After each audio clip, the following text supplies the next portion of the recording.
Megaliths TV.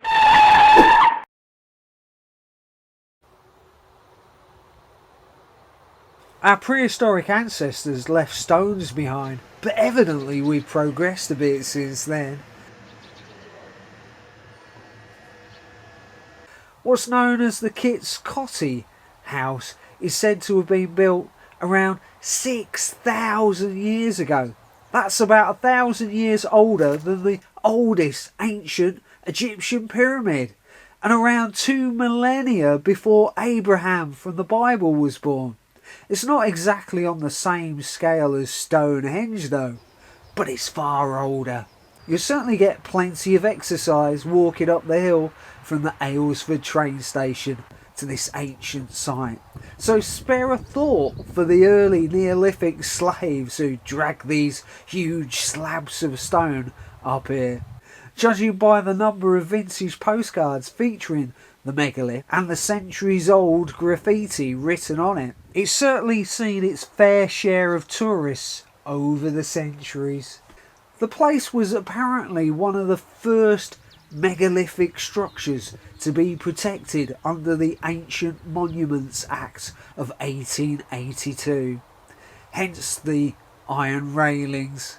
Its baby sister, Little Kit's Coty house, wasn't so lucky. These aren't the only ancient megaliths in the area, so click on the like button and subscribe if you want to join me on future stone adventures.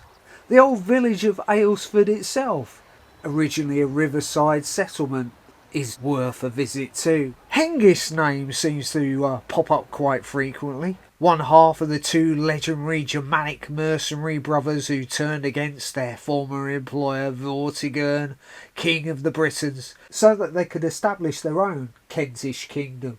According to the Anglo-Saxon chronicles, there was a bit of a battle near Aylesford, fought between the Britons and the Anglo-Saxons, and legend has it that Vortigern's son, Vortigern, died as a result, and was buried at a long barrow, of which only a capped stone entrance still remains today, known as the Kit's Coty house.